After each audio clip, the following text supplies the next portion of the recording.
Cartoon story.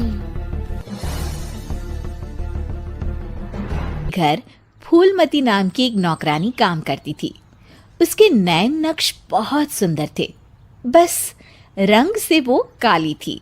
एक दिन, सोनम दीदी, आप कितनी सुंदर है और इतनी गोरी भी।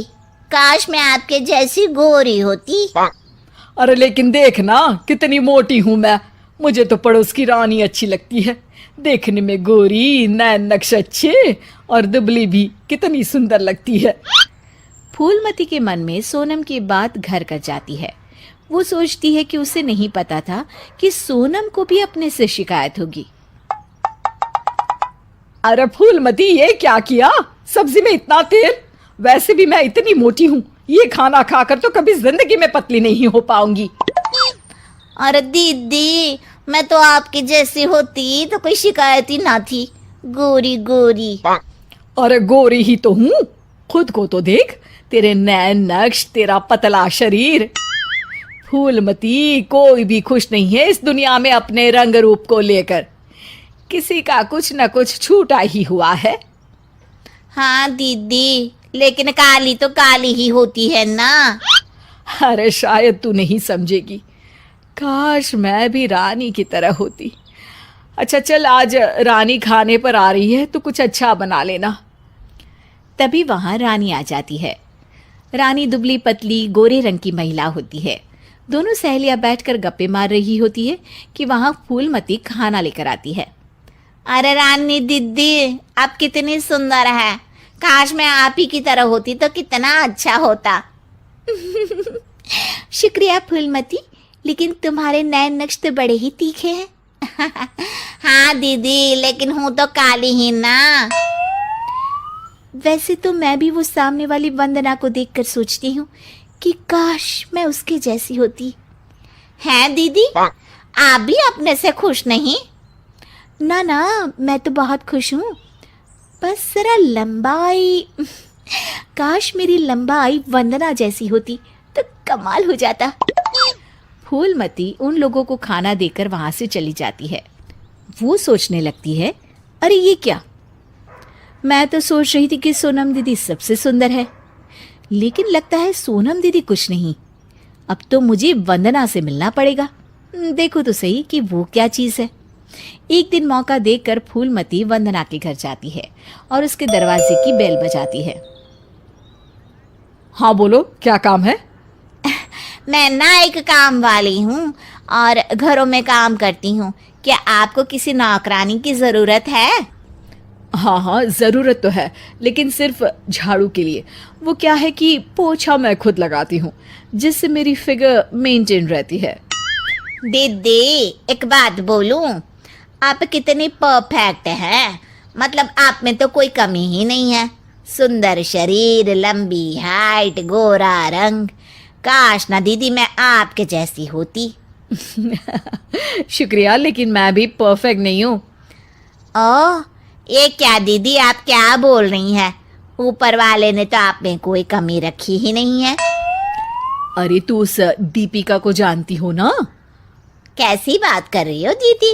वो कहानी हर घर की हीरोइन ना? हाँ हाँ वही। उसकी त्वचा देखी है, कैसी दमकती चमकती, और कमर तो कितनी पतली है। हाय। पर दीदी, वो तो हीरोइन है, हीरोइन। वो तो पैदा ही ऐसी हुई होगी। हाँ वही तो, उसको तो भगवान ही ऐसा बनाया होगा, सुंदर, चमकता और दमकता। फूलमती सोचने लगती है, अरे ये क्या? आकांक्षाओं का कोई अंत ही नहीं है। कोई खुश नहीं है खुद से। हर किसी को किसी और जैसा दिखने की चाह है। अब तो किसी ना किसी तरह दीपिका से मिलने जाना होगा, लेकिन कैसे? फूलमती एक दिन दीपिका के घर जाती है, जहां उसका बॉडीगार्ड दरवाजा खोलता है। कौन हो तुम और यहाँ क्यों आई हो? मैं ना मैडम से मिलने आई हूँ, कोई बात करनी थी। अरे चलो चलो यहाँ से, ये कोई धर्मशाला नहीं है जो बात करने के लिए आ गई मैडम से। तभी वहां दीपिका आ जाती है। अरे भैया, आने दो, फैन होगी मेरी। फूलमती दीपिका के पीछे पीछे उसके घर के अंदर चली जाती है। मैडम, आप तो इतनी सुंदर हो जैसे कि कोई गुड़िया। हाय हाय, त्वचा तो ऐसी जैसे कि मोम। मैडम, काश मैं आपकी जैसी होती। अरे मैं काफ़ी परेशान हूँ अपने रंग रूप को लेकर। एक ही जिंदगी और उसमें भी भगवान ने मुझे ऐसा बना दिया। दीपिका को फूलमती की बात परेशान कर देती है। वो उसे पास बिठाती है और फिर कहती है, देखो, मैं भले ही सुंदर हूँ, लेकिन उसे बरकरार रखने के लिए मुझे बहुत मेहनत करनी पड़ती है। मतलब मेहनत क्यों और कैसे? मैं खाने पीने में हर वो चीज़ नहीं खा सकती जो तुम खा सकती हो। मैं धूप, पानी, हवा, धूल से दूर रहती हूँ, नहीं तो दाने निकल आते हैं। ना जी ना मैडम, मैं तो सारा दिन घूमू हूँ। बारिश में भीगना तो मुझे बहुत ही अच्छा लगे है। अरे महंगी महंगी क्रीम, पाउडर जिस दिन मैं लगाना छोड़ दूँ ना, तो देखो कैसी बुढ़िया सी शक्ल हो जाएगी मेरी। अरे मेरे ये सुंदर होठ, ये तो मैंने सर्जरी से करवाए हैं, जिसका मुझे बहुत ज़्यादा ख्याल रखना पड़ता है। दीपिका की बात सुनकर फूलमती वहाँ से निकल जाती है, वापस आती है सोनम के पास और काम करने लगती है। अरे फूलमती, क्या हुआ? आज बड़ी खुश लग रही है। हमेशा तो परेशान सी रहती थी, अब किसके जैसा लगने की चाह है? किसी की तरह नहीं दीदी, भगवान ने तो मुझे बहुत ही अच्छा बनाया है। मेरे जैसे नैन, नक्श और काया हर किसी को नहीं मिलती।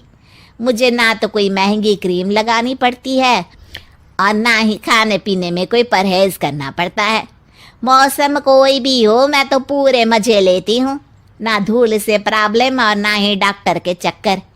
तो दीदी, मैं तो अब खुशी रहूँगी ना।